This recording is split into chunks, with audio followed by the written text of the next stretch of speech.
Yeah. Yep. All right. I wanted you to hear, at least, a miracle. Yeah. So when the psalmist writes, and he heals all my diseases, let me say to you that I believe God still heals. That hasn't ended. That is not over. Now you have to be careful about how you do this. Because there are folks who carry things to an excess, and it becomes a show. Now, let me just say this real quick. That so he was a pastor, growing church. He got the flu. This guy Dwayne Miller, he got the flu, and it caused an infection in his vocal cords, which made him sound like that, basically. And that's a real effort for him. This would be like exhausting to get through a teaching thing like this. Had seen 60 plus specialists to try to solve the issue, couldn't solve it. The expectation was that he would live with this for the rest of his life. Gave up. I mean, he had to leave the pastorate. I think he just began, still Christian, of course, but didn't lose his faith. But he stopped doing ministry. He was invited to start teaching again at a big church in Houston, and they recorded this class that he was teaching through. And so that we get this recording, and so here you go. God has never intended that be what it is. God heals in His sovereign will. I don't know why God does things that He does, but I know that He does. And the only thing He requires of me is to allow Him to be God, and me to be me, and let it be. To say that every single person will always be healed because Jesus died on the cross is in this interpretation of Scripture. Not true. Won't work. Isaiah 53 doesn't talk about physical healing. I'm sorry. That's just not the context. And to impress that there causes a misinterpretation of Scripture. That's wrong. On the other hand, to say that, since we don't have anything in the book of Acts, that miracles in the book of Acts may never happen again, is equally as wrong. Because you put God in the box both ways, and He doesn't want to be in the box. So, the psalmist says, I'm excited, bless the Lord, O my soul. One of the benefits is He heals all of my diseases. And in verse 4 he says, and He redeemed my life from the pit. Now, I like that verse just a whole lot. I have had, and you have had in times past, pit experiences. We've all had times when our life seemed to be in a pit, in a grave.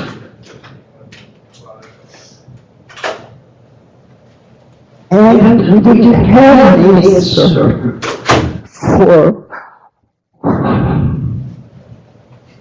the pit we find ourselves in.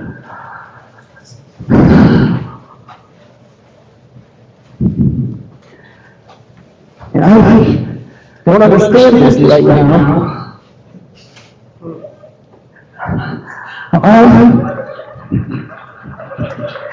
But every at the moment,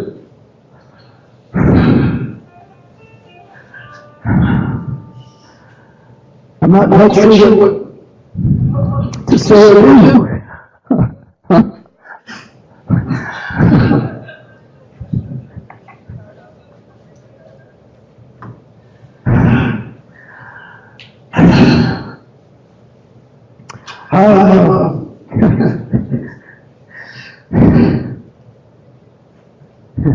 Sounds funny to say I lost for words.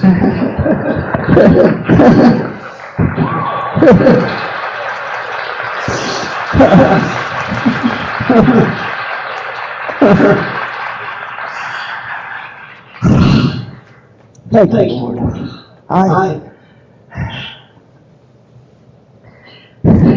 He leads my life in the pit and crowns me with love and compassion. He satisfies my desires for good things, so that my youth is renewed like the eagles. The Lord works righteousness and justice for all the oppressed. The Lord is compassionate and gracious. The Lord is slow to anger. The Lord is abounding in love. The Lord will not accuse, nor will he harbor his anger forever. He does not treat us as our sins deserve. That's mercy. Or repay us according to our iniquities. That's mercy. For as high as the heavens are above the earth, so great is his love for those who fear him. For as the east is from the west, so far as he removed our transgressions from us.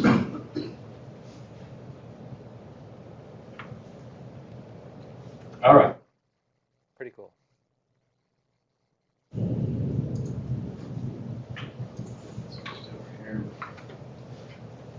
Can I ask? Yeah. For example, when we see a case like this, and then I've heard people say that sometimes those kind of events happen because of either like overexcitement, and so they try to kind of rationalize that into, maybe just the moment was such a heavy emotional moment that. Yeah. Like change the voice, for example, or something like that. But then, would that still count as a miracle, or is that just more like a naturalistic explanation of that? Or Yeah, I think if it was, so where I'll come out, and we'll get here in a minute, but is that a miracle is a miracle if God is acting intentionally in a way outside of the natural order, in other words. So all things being equal, nature will happen the way nature sort of prefigures it to happen. But when God acts intentionally in the natural order in a way that's out of step with that natural order, that's a miracle. So we stand we stand sort of without always knowing, maybe without like in other words, we always have to interpret facts to say, is this a miracle or not? And if the interpretation is that it just released because of emotions and things that were going on sort of naturalistically, then it would not be a miracle. But this is what seems odd about that explanation. It's a possible explanation. I don't know if I don't think it's a plausible explanation because he's literally teaching on miracles and the sovereignty of God and saying he doesn't understand why God does what he does. Right? It's not up to him, and it's all up to his sovereignty. And sort of just a moment later, he mentions the word pit and how we have these struggles, and his throat releases. And presumably he's had other sorts of times in which he's had passionate moments and tried to work through that, and it didn't release, and so on. And so all of a sudden he's teaching on miracles, and all of a sudden it releases.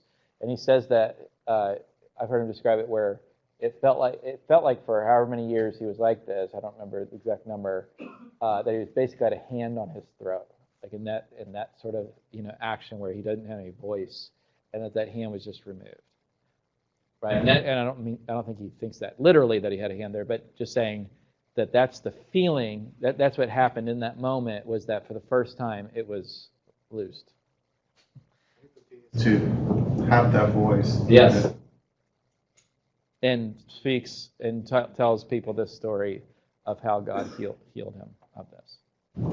So again, I'm going to be fairly judicious, fairly conservative when it comes to what I will call a miracle or not. Right? I think I've said that to you a few times already. And I don't mean in Scripture. I just mean in when we as Christians have this tendency, to say, and I heard somebody say this the other day, that, they were going to, I think it was buy a house or something, they were going to make an offer, and they really prayed about this number. They felt like God just sort of gave them this number, and the seller, went down to that exact number and they said it's a miracle. It's a miracle. And I want to say, well, maybe not a miracle, right? I mean, that doesn't have to be the case that God intervened into the natural world and so on. or if we get the parking space on Easter morning, that kind of stuff. Like, I just think we are sometimes too loose with what we call a genuine act of God in nature. Now, when you hear about people who have these, what will be a sort of fatal cancer, and they pray, and they go to the doctor and they do the tests and they say, it's completely inexplicable, but you are cancer-free. Like, there I want to say, miracle. God has worked in this miraculous way. How else can we understand that or explain that? Now, there's a whole range of degrees less than that where it's just not as clear whether or not God has acted. But I don't think that matters at all. This is kind of my sort of pastoral point here, is to say I don't think it matters. We don't need God to heal us miraculously to return thanks and praise and give Him glory as a result of it. He's still sovereign. That's kind of, I take it that was Dwayne's point there, is that to say, look, God is sovereign no matter if He heals or He doesn't heal. We can return praise and thanks no matter if it's through naturalistic means or supernaturalistic means, and so on. But I wanted you to hear that because I heard not long ago, and I just thought that's incredible, and that's very hard. It seems inexplicable, with plausibility, to explain it in some other sort of way, given especially that he's teaching on miracles and sort of citing the sovereignty of God, and right then what shouldn't have happened naturalistically happened. And so then we have to say, what's the best explanation there? And I think that was an act of God. I think that's very, very plausible. Okay, but so one way to get at the problem of miracles is just say, look, we've seen miracles, we've experienced miracles. Maybe you can tell stories that are even more amazing than that, and you might say, therefore, miracles are certainly possible. But the way we're kind of getting at this is from a historical perspective again, to say whether or not one can believe a miraculous, a report about a miracle and so on. What do we say about that sort of speech, this sort of video, this audio, where we hear something happen? And again, unless he's like world-class actor, that would be the exact sort of reaction I would expect somebody who's struggling through their teaching. He says he was struggling when he said, like, I don't know why God does what He does. He had his situation in mind, obviously, right? And he's sort of struggling through it, and all of a sudden it happens, and he's overcome with emotion, and people are cheering. Like, that's just what you would really, I think, expect if this were to be genuine. That would be hard to pull off so well, it seems to me. Possible, just not plausible. Okay. There's two ways to phrase or frame the problem of miracles. One is to say that miracles are impossible, sort of literally or logically impossible, perhaps. Or one says that miracles cannot be evidence for one. In other words, you can't believe a miracle report and cite that miracle report as evidence that a miracle in fact happened. Okay, so we'll take these in turn as well. The first one comes to us from Spinoza. Name's cool. No. Here's the argument, something like this. Spinoza's this really strong, sort of deterministic. He's a theist, but he's got this sort of completely simple, deterministic sort of picture of God, where God doesn't intervene, and actually all things that happen are already determined from eternity, kind of thing. So he says, here's his argument. 1, miracles are violations of natural law. 2, natural laws are immutable. 3, it's impossible for immutable laws to be violated. And there I take them to mean logically impossible. Because in a sense you're saying this thing that can't be changed is changed. That can't be. That's premise 3. Conclusion, therefore, miracles are impossible. What do you think about that? What are some thoughts? It's logically valid, looks like. So we're going to have to deny one of the premises here.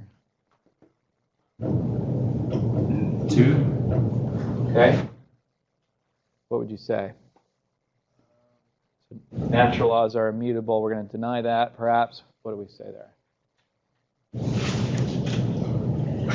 It's hard to say something because I'm so biased, and I just want to say, like, well, a miracle is like the opposite of that. Like, it is a violation of the natural law in a sort of way. Okay. Like, a miracle, what I'm thinking is, like, it defies the physical realm, like physics. Uh-huh.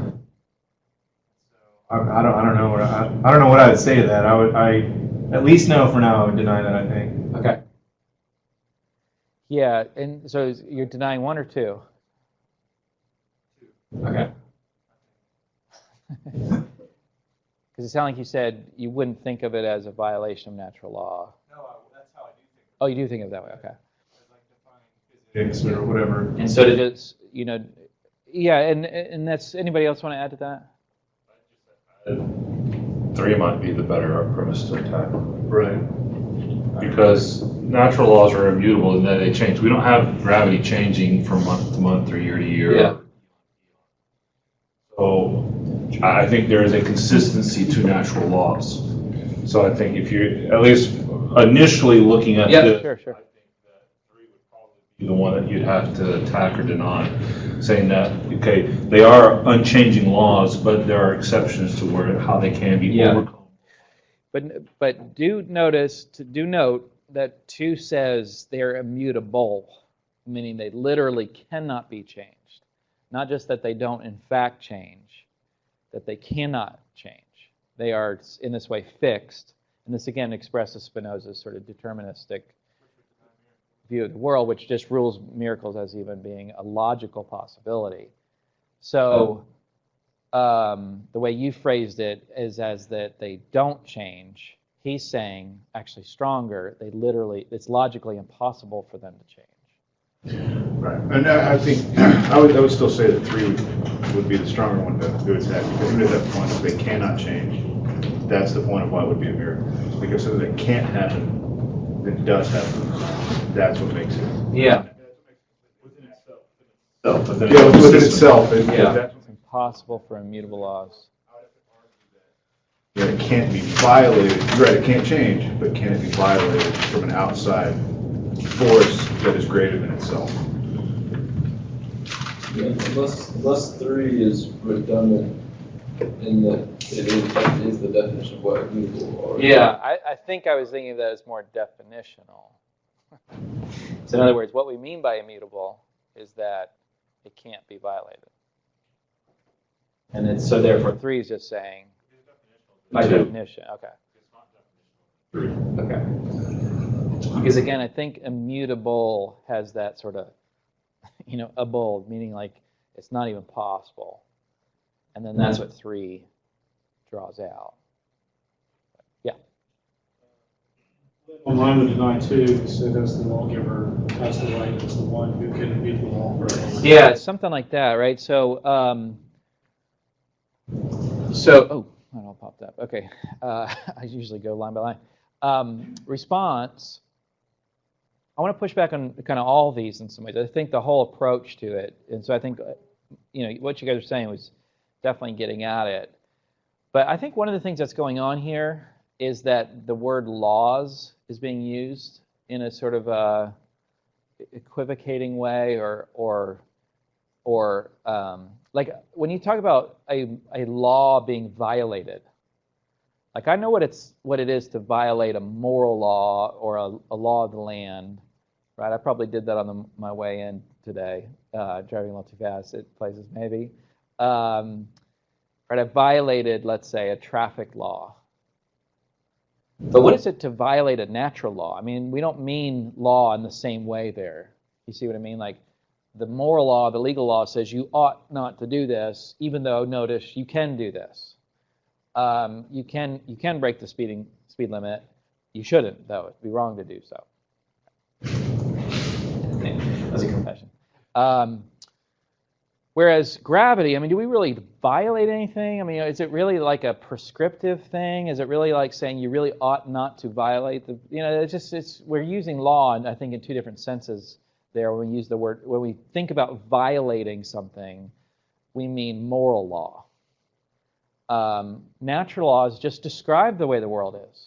I mean, I don't see any problem, logically speaking, thinking of the gravity being just a little itty bit stronger. I mean, it would have huge repercussions to the cosmos and so on. But it's possible. That seems very possible. And there's no, like, violating, some sort of prescriptive sort of thing. So I think the whole approach that Spinoza has here, I think, is problematic. I'm not sure I'd concede 1, 2, and thereby, if 3 is just the definition, then right, that's fine. Then 3 is fine, actually, but 1 and 2, I think, should be out, because I don't think it's genuinely a violation. Miracles are not a violation of the natural law.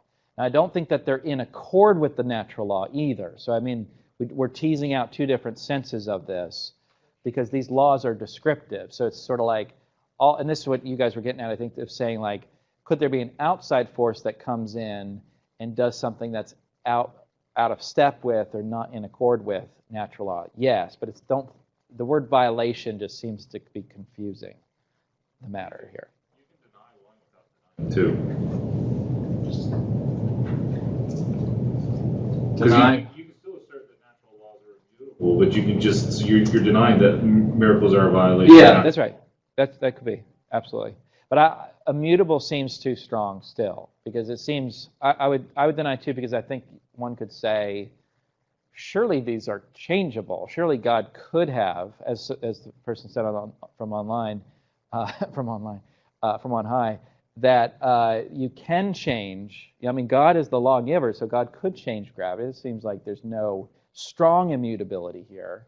Now again, presumably gravity stays fixed, at least in the law of gravity. In other words, there are factors that would cause gravity to be different on different planets and things like that, but presumably the law of gravity stays fixed, though I couldn't speak much to that. But it just doesn't seem like it's unchangeable, even if it's unchanging. But yeah, I think the violation business is really confused. In other words, when I drop something, make sure I catch these, right? Am I violating, I just messed that all up. Am I violating the law of gravity by not letting these hit the floor? Now, in a certain sense, I have acted as a kind of outside force to prevent the pure laws of nature to do their thing. And I can throw these up, and further, again, I don't think it's violate, but act out of step with the natural laws sort of left on their own. So again, it's just much, much too strong, because I don't think of that as a miracle again. For me, well, I'm going to wait on what I'm about to say.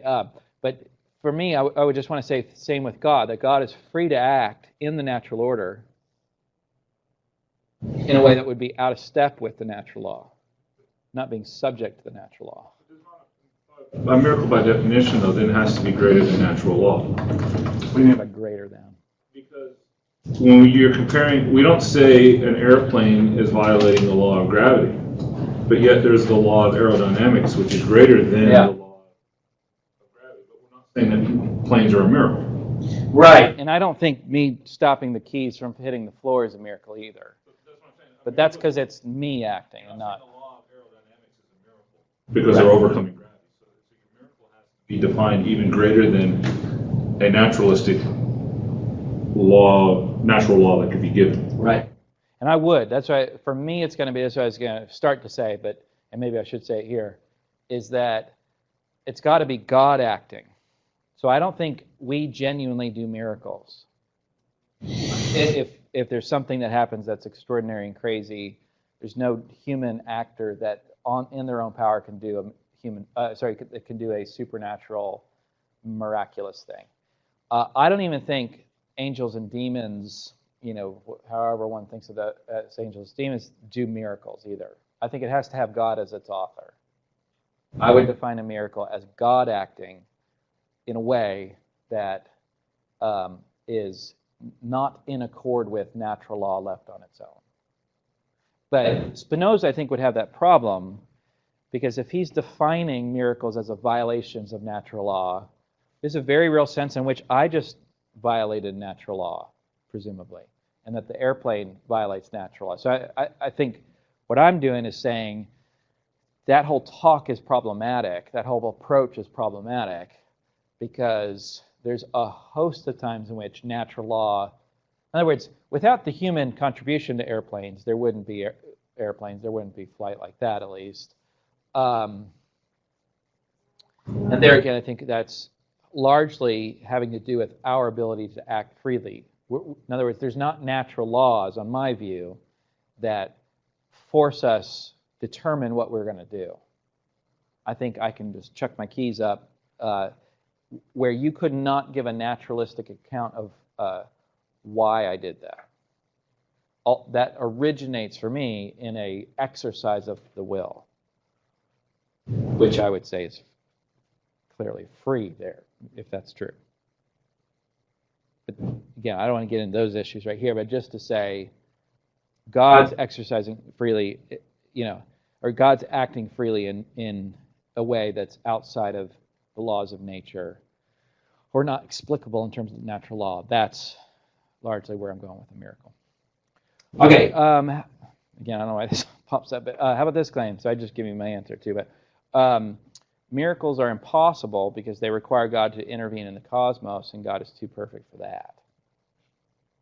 So sometimes pictured this way is that, like, God created the world all perfect, created humans, then we messed up his plan, right? We were supposed to all be in the Garden of Eden, picking fruit off trees, living the good life, and then Adam and Eve messed it all up for the rest of us, and God had to come in with plan B, Christ, this sort of thing. Because God, and this is what fueled, I think, a lot of the deists, like Thomas Jefferson, to cut out, famously from his New Testament, the miraculous stories in the Gospels and so on. So you have the Jefferson Bible that's completely devoid of anything supernatural and miraculous. Why? Because it's an insult to God. God didn't need to intervene miraculously. What do you say to that? Well, I guess my response is right there. So, my response is that God didn't. Right? That's not the picture. That's not the claim. The claim is not that God is in Plan B. We are in Plan A. God created the world knowing Adam and Eve would sin, and that was part of the plan. The plan has always been a plan of redemption. So it's not that God needs to sort of intervene to sort of repair what's been done in a strong sort of sense, as if we foiled his plans and he's had to revamp. Rather, this has always been God's plan. It's always been God's plan to intervene in the world. It's always been God's plan to ultimately intervene with Jesus Christ and rising. Requiring and needs are problematic too. It's like God doesn't need to, or he's not required to do anything.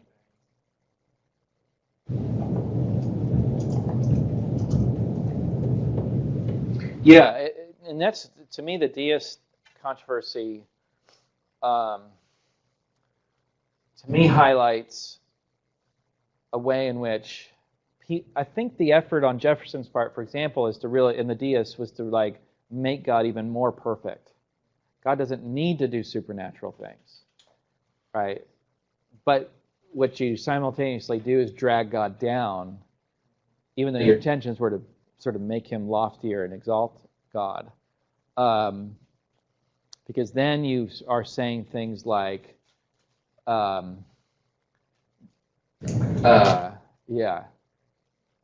that God didn't know and that we can foil God's plans. And all that stuff strikes me as a lesser view of God, a less exalted view of God. What I want to say is, no, we didn't foil anything. We couldn't foil God's plans. It's that this was God's plan. And again, that's a little bit, I've had students say, God planned for us his intention was for us to live in the Garden of Eden, and so on. And we can make some sense of that, but people mean that in a really strong sense to say, had things gone differently, that's where we'd be right now, right? But But I have a stronger view of sovereignty than that, and that God meticulously planned and is meticulously sovereign, and that this plan of redemption is what, is part of the decree. It's part of the decree to create. All right, let's move on. So let's move to Hume then. Notice Hume starts a very similar way. He's going to think of miracles as a violation of the laws of nature. But he's going to go somewhat differently, and it's interesting. In some ways, it's the harder argument to address. He'll say, firm and unalterable experience has established these laws. So his idea is that, look, you have experienced gravity your whole life. Or think of it this way. You've experienced water, like going to a lake or a pool or a river. What happens when you step out onto the water and it's not frozen? Right? You sink. Time and time and time and time and time again. Just think about how many experiences you've had of sinking in the water. So that has established this sort of like naturalistic law that people don't walk on water. That's impossible, or that's something you couldn't, that's not going to happen given the natural law. A wise man proportions his belief to the evidence. Therefore, he says, and these are all quotes, by the way, the proof against miracles is as entire as any argument from experience could possibly be imagined. Now, Hume is not beyond overstatement. And that seems a little overstated. But here's the idea. He thinks that you have all your experiences of naturalistic law happening just the way it always happens on one hand, and then you've got the mere report of a miracle on the other. This is always going to be lopsided. This way. Right? The evidence of our senses, our experiences, are always going to weigh down the scales, so to speak, this way, where this one report of a miracle could never tip those scales. That's the claim.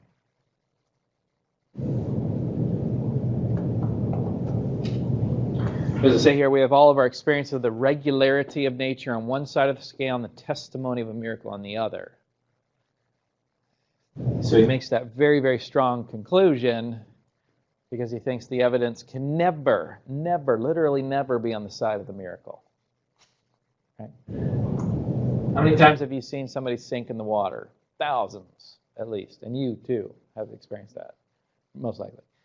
And then somebody comes along and says, Jesus walked on this Gospels come along and say Jesus walked on the water. So you have one mere claim to that on one hand, and the major mountain of evidence of how that doesn't happen.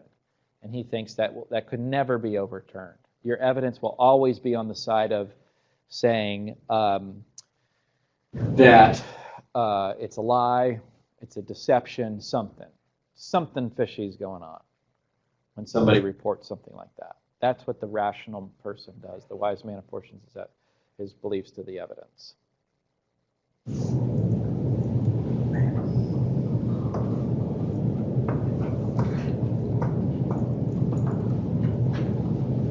What do you think?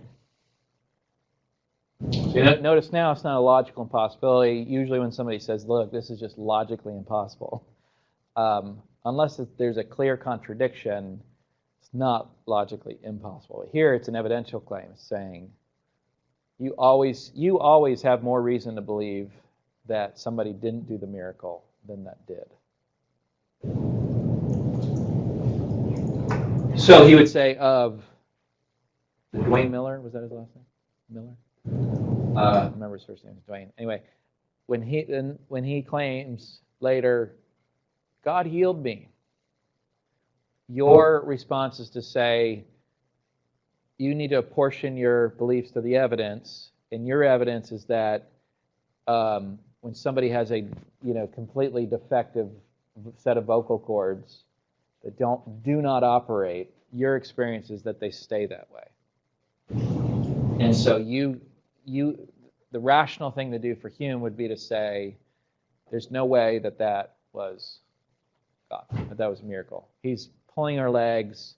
He's deceived. It's maybe something like he just got going so excitedly that it loosened up on their own. Something. Some other naturalistic explanation is always going to be the more preferable one, given the evidence. Yeah.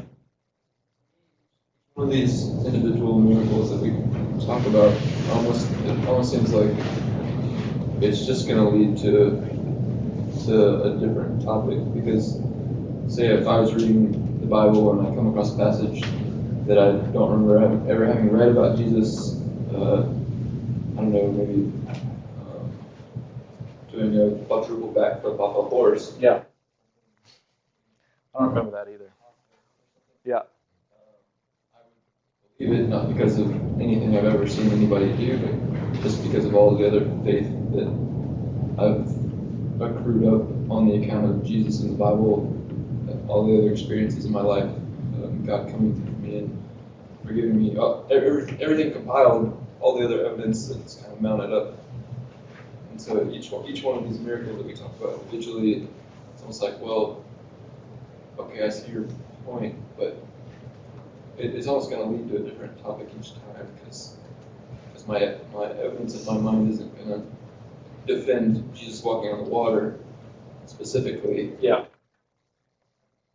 I don't know what I'm trying to say. It's just yeah, I'm trying to see sort of how you'd be addressing the problem, or if that addresses the problem, if there's even a problem. Appealing to Jesus rather than just say you performing miracles is different too. It's like I have no account of like just people performing miracles, but there are multiple accounts of Jesus doing it. So I don't know if there's like a difference in maybe like the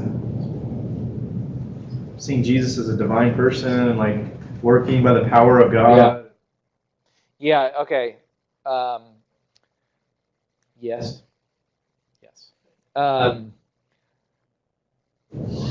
There is a difference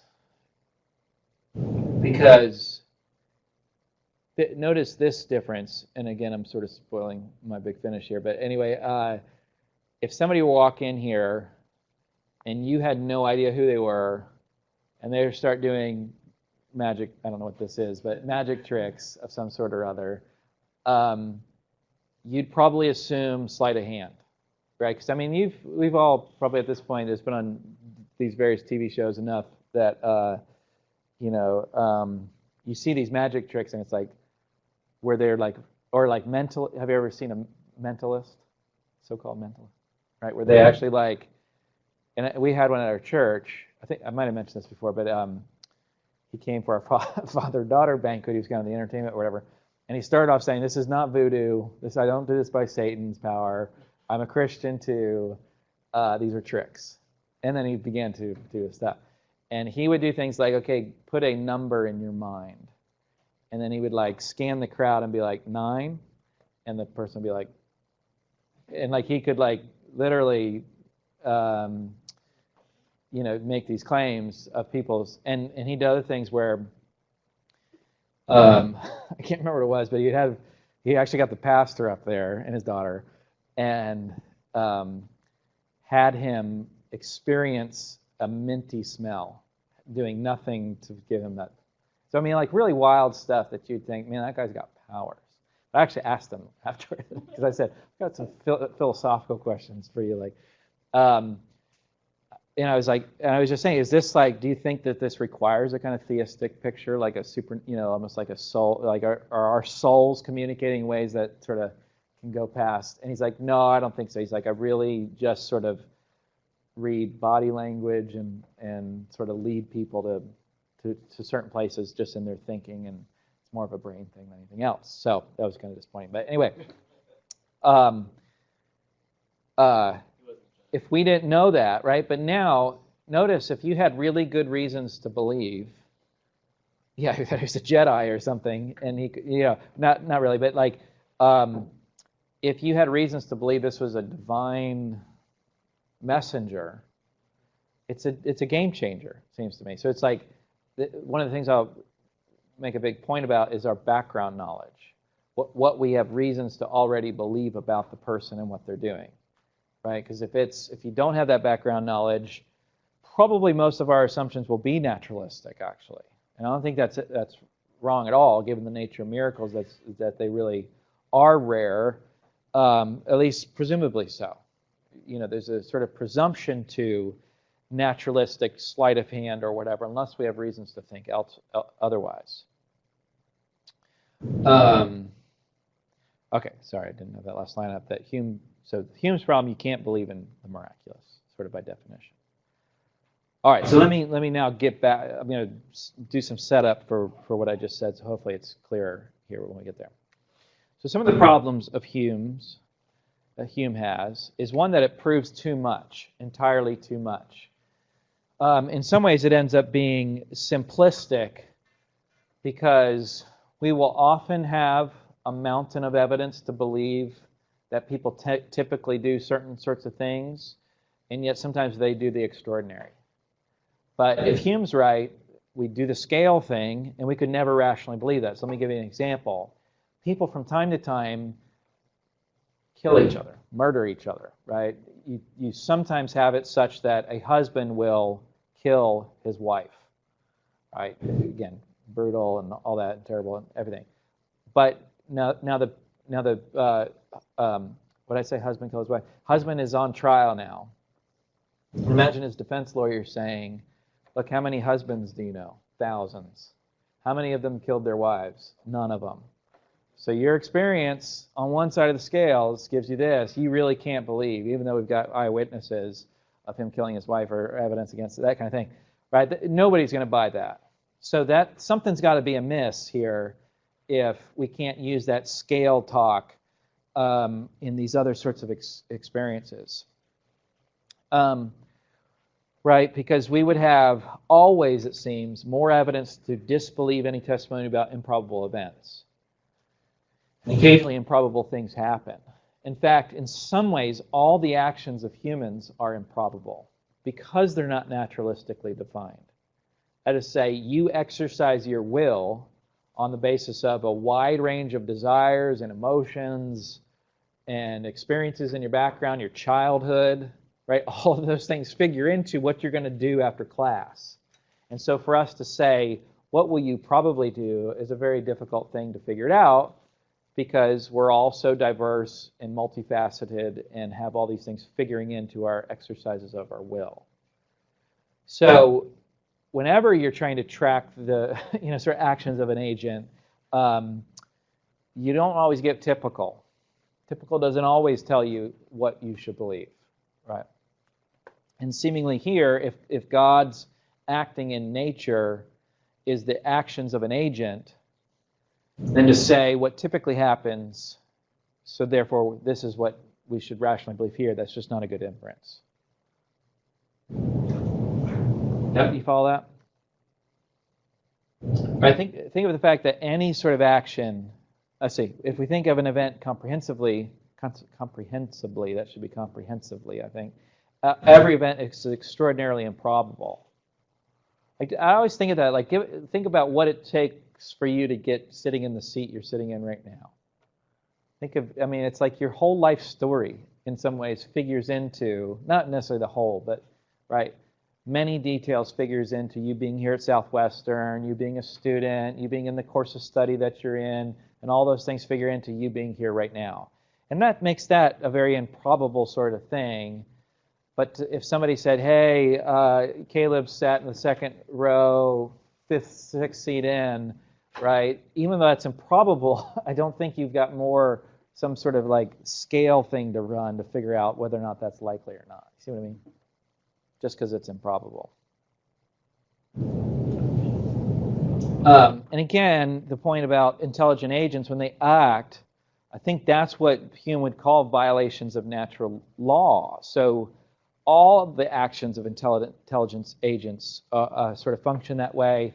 And certainly for some of them, we want to say that we can rationally believe they did them on the basis of a report. Despite how weird and bizarre, right, it may be. Getting to know J. Warner Wallace a little bit, I think I've mentioned him, right? He always says, like, he's got a very, very healthy and open-minded view about what people are capable of. Because his guys that he brings down oftentimes are these pillars of a community that nobody thought, because a lot of times the crime is from 20, 30, 40 years ago, and they've reformed their lives, or they've just, whatever, and lived with it and so on. Nobody thinks that they are guilty. Okay, let me push you on here a little bit. Okay, now buckle up. We do a little tiny bit of probability theory. So I'm sure didn't come ready for this or expecting this, but here you go. It's actually going to be it's going to look scary and terrible, and it's going to be much easier than you think. Ehrman will make this exact claim that it's always less probable that a miracle has occurred than that it's natural event that somebody's lying about it or pretending or whatever. It's not actually right, because it depends on the evidence, and it depends on our background knowledge, crucially. Again, the same way in which is it ever reasonable to believe that somebody has this secret life and they've, a serial killer, even though they're, a deacon at their church and, a pillar of the community and so on. It's not often reasonable to believe that, but it just depends on, notice, the evidence and one's background knowledge, right? And I think we've got enough of these cases now where it's probably not that hard for us to believe that this can sometimes occur, because we've gotten so used to scandal after scandal after scandal about these people that you thought were these pillars of their community and so on, to believe that they do this really, really heinous thing. Again, it strikes us, it blows our minds, but it's not completely unlikely. In other words, it can be believed so long as the evidence is there. Okay. Here we go. There you go. Be well and be warm. No. Here's what that says. I always wonder, is this really worth it? But okay, it's worth it. So this talks about the probability of the resurrection. That's R. So R is resurrection thesis, that the claim that Jesus rose from the dead. That's R. B is our background knowledge. I have this in the notes of the slide if anybody's looking at those.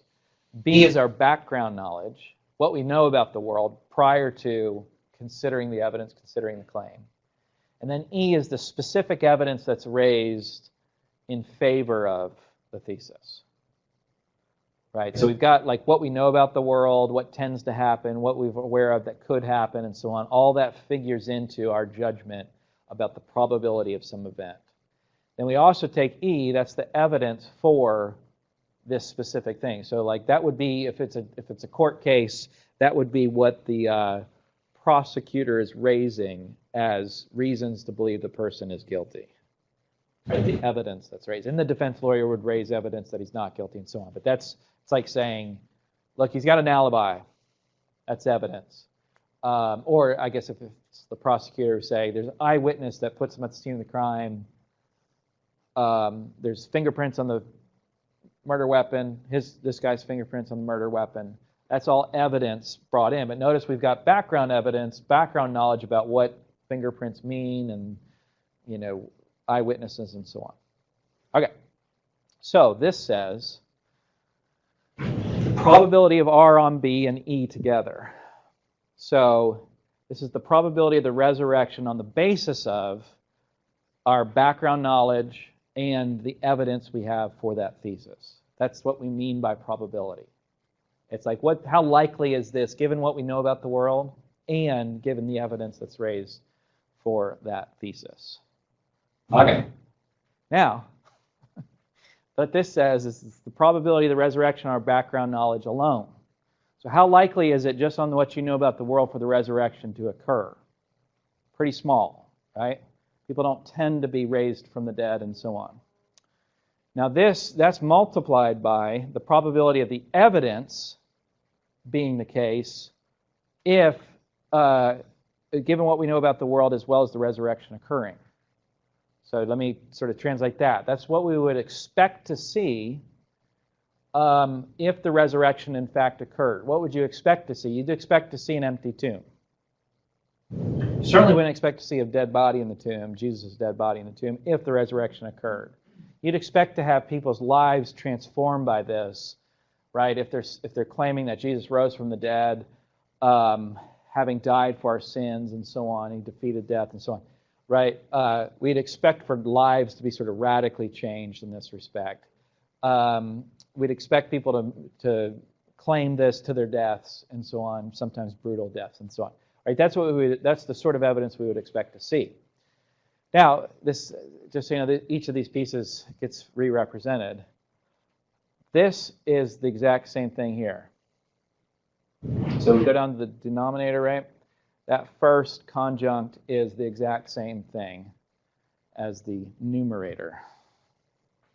And then this piece says this. This is in effect the probability of the resurrection not occurring. Stick with me. I know. This is the probability of resurrection not occurring on the background evidence alone, which is going to be pretty high, pretty likely. And this is going to be the probability of what we would expect to see if the resurrection didn't occur. So the way to think of this is kind of the probability of some other alternative being likely the case. That, some not are. What would that be? Something like Jesus didn't really die. The swoon theory. That Jesus just sort of like got beat up real bad, was on the brink of death, but they took him down too early, they stuck him in the tomb, and he kind of revived himself. Somehow got out of the tomb, right, with this big stone, crawled out, beaten and bruised and bloody, and everybody bowed down and worshipped him as the risen Savior. Yeah, it's just implausible. It just seems really implausible. Or that Jesus had an identical twin. You've heard this, the twin theory, right? This always cracks me up a little bit. That you got to come up with an alternative theory. In other words, when you are evaluating, this is one of the powers of this, what's called Bayes' theorem, is that you are, in order to get the probability of the resurrection on the basis of our background knowledge and the evidence, you've got to have a probability, you've got to have a value for alternative theories. So twin theory. Jesus had an identical twin that just happened to roll into town right after he was crucified. Everybody said, Jesus, he came back to life, and they praised him and followed him for that kind of thing. Right, or what else? These don't get much better. Sorry? The wrong tomb theory, that really he was still dead and crucified and so on. They went to the wrong tomb and said, he must have risen from the dead, and let's serve him for the rest of our lives and go to our brutal deaths for a merely empty tomb. Disciples stole his body. It's just conspiracy theory that disciples got in their heads to say, we got to make good on this Messiah thing, and so they stole his body, and everybody, again, all these alternative theories. Now, I take it from the smirks and the sort of, that these are not very plausible. These are not very likely, because for one, as we'll see in the next 2 weeks, we'll talk about the plausibility of the evidence in much greater depth. It doesn't explain everything, and none of these explain everything.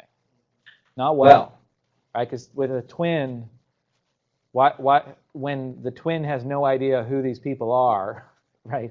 Do they say this is the risen Christ with amnesia? You know what I mean? Like, what do they take? What they take? And also, by the way, twins, though they may be identical, usually close associates can say, wait, that's not the guy now, right? I've got my wife's younger sisters are twins, and they're like off the charts identical. And yet, if I brought them in, you would see they look. You can pick out. You might mistake which one's which, but you would never think like I'm looking in a mirror here.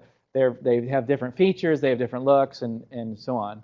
And yet they're like off the charts. They had a twin study done in the Twin Cities about twins, and it was like a 30-year study, and they were just off the charts for like how how much. And they are. It's like they'll sometimes know exactly what the other person's thinking when I have no idea what they're thinking. But anyway, I won't use you as a counseling session here. But right, so it's just not a plausible theory. Okay, so here's how this works. A little math here. That's the form of this theorem. X over x plus y. Now what happens, even if x is relatively low, what happens when y is really low, really, really bad? What does that do to the answer here? I should have a equal. What does it do to the probability here? Increases dramatically, right? So let's give x a relatively low figure here. We say that, it's not very often that resurrections happen. Pretty unlikely. Right, and the evidence, though, it does what we expect to see is pretty good. But let's still give it an overall low score. You have low score of a low score added to something. So let's give it like a 0.2. And how people a lot of times, and I teach probability theory, a big question is like, how do you get these numbers? Well, the way we do it in probability theory is like, if it's very, very unlikely, you just give it a pretty low number. If it's very likely, you give it a high number. If it's kind of like, well, I could kind of go either way on this, you give it a middle number. But it's always between 1 and 0. 1.0 means certainty. 0 means impossibility. All right. Here we go. So we're given a low number. We have to write the exact same number there because it's x over x plus y. Now, if y is, let's just say it's 0. These alternative theories have no chance whatsoever. They do have a chance, so I'm just fudging a little bit. But let's say they have no chance of being true. What probability do you end up with? 100%. You get 1. You get 1.0. Right? Because it would be, this would go away. Then you'd have 0.2 over 0.2, which equals 1. Same number over the same number equals 1. Right? You have absolute certainty. Now, again, this is never 0, but let's say it's something like that. That will still yield a very high likelihood. Somebody can do that if they want to on their calculator. It's going to be a very high likelihood of probability that it's true. So here's, again, how it goes. Let's say there's problems with this guy who's on trial for killing his wife. There's a lot of evidence that just doesn't seem to fit or whatever else. But here's the thing. There's nobody else, no possible person that could have been there and committed the crime.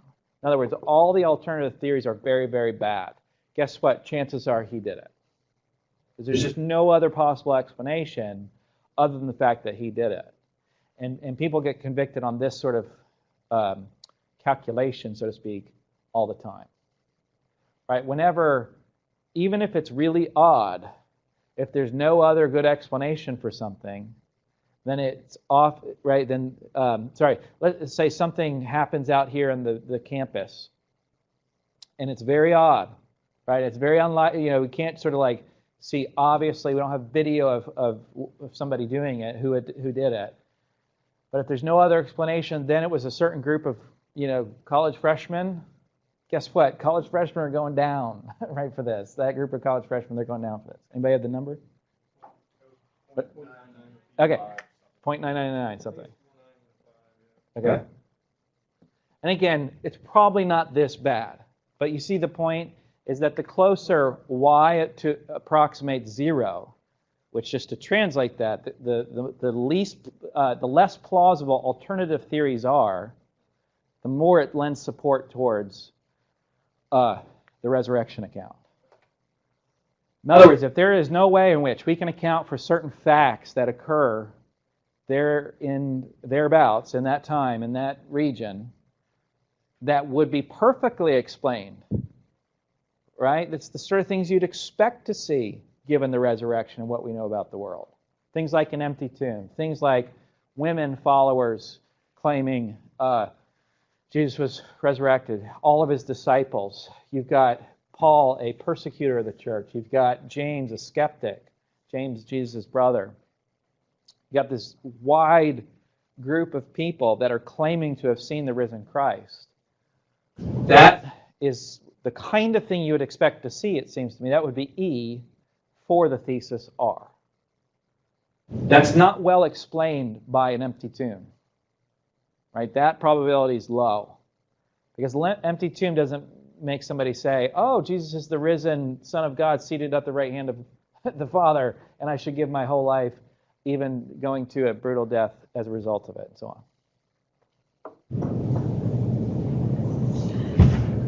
This is new to me. What determines the equation to be the equation? Because you could rewrite the equation in a different way and get different numbers. Yeah. So this is Bayes' theorem, a formulation of Bayes' theorem, and it was not developed for this purpose, like for philosophy of religion purposes and apologetics purposes. It's used in, I've had military guys in class before, and they would say, we did that exact thing in calculating like where the enemy would be, and they would actually work out the percentages and the probabilities and stuff involved. So this is a very, so it's called Bayes' theorem, B-A-Y-E-S. There's a number of different formulations of Bayes' theorem, but this is, it's got a name, I don't remember off the top of my head, but, and it's just what has been worked out of sort of like how to, in a technical way, work out the probability of some claim or thesis. Because I think what Ehrman is saying, honestly, when he says, this is just so unlikely, and what Hume means when he says, this is so unlikely, what in large part they're saying is, it's very unlikely that Jesus raised naturally from the dead.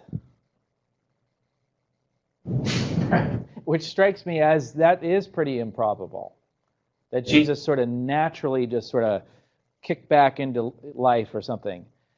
But, so one of the things that I think is hugely important about this is the inclusion of our background evidence into these sorts of calculations, what we know about the world.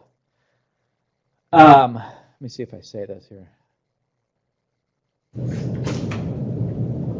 Yeah, okay.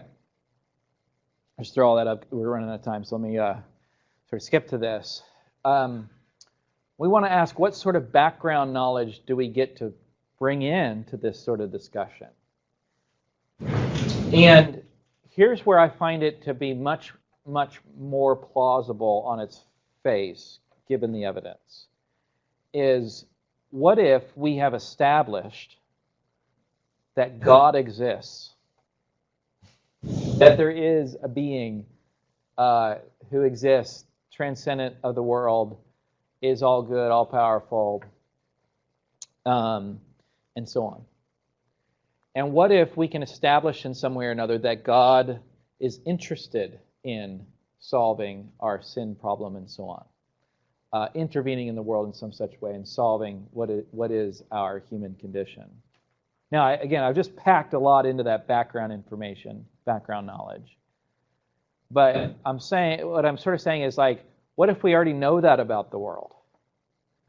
It seems to me we then look around and say, it seems to me then we look at that event very, very differently. In the same way, if somebody just walked in here and said, I can do all kinds of tricks and miracles, and then they start doing it, we would probably assume it's sleight of hand.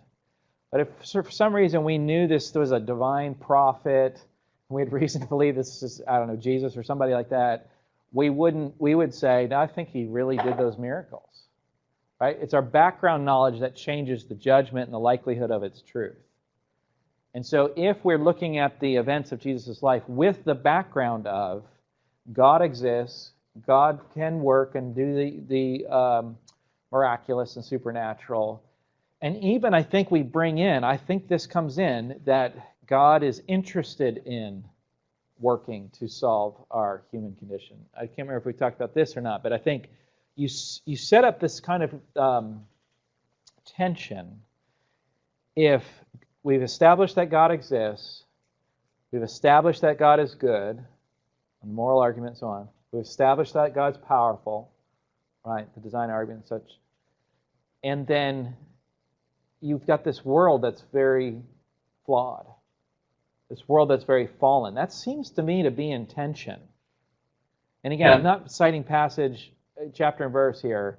I'm just saying, from a very sort of like philosophical look at it, on the basis of the arguments we've mentioned, I think we have reasons to expect God to intervene in the world and sort of set right the fallenness, the depravity, and the sin. Now, again, I don't know if that strikes you as a stretch or not, but that seems very plausible to me. That really, on the basis of the arguments themselves, we should expect God to act in some way or another.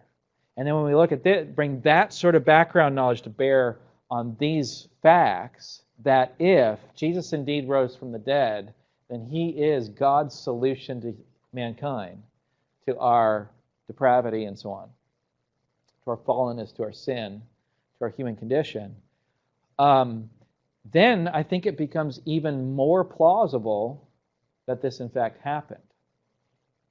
Right? Because it's not so unexpected then. What actually, if you want to see where it actually goes up in terms of values, it'd be this one right here. It would be to say that this, though, from one angle, it does look very low. This is called the intrinsic probability. The intrinsic probability, if we bring into it the belief that God exists, that God's going to solve the human condition and so on, and we should be expecting that, and there you go, this is Jesus, this would be a redemption, this would be a solution to our sin problem and so on, that actually comes up quite a lot. It's not that unreasonable to believe that the resurrection is that in fact. Right? Because that's the intrinsic probability is looking at it without any evidence whatsoever. How likely is it that Jesus, that God would raise Jesus from the dead? Again, the claim is not that Jesus rose naturalistically from the dead. And I was just reading 1 Peter, where he makes it really super clear. He says it as, he literally has that phrasing, that God raised Jesus from the dead. Right? This isn't Jesus sort of like in his own power doing this. I mean, there's a sense in which it is, but it's God raising Jesus from that. That's the claim. That's the thesis. That's the resurrection. And how intrinsically unlikely is that? Well, if we get to pack all that background knowledge in there, not that unlikely at all.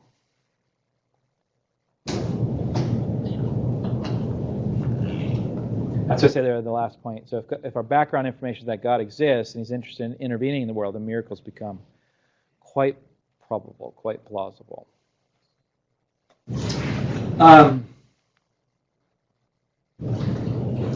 Okay, let me just stop by sort of finish by saying in 30 seconds that that I think there you have this clear sort of progression then. So really super interesting, I think, is that the case for Christ turns on being open to miracles.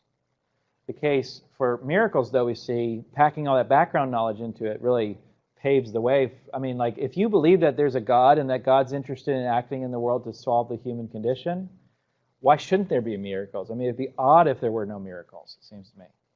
So then the issue of miracles gets tied to, in a way, the existence of God.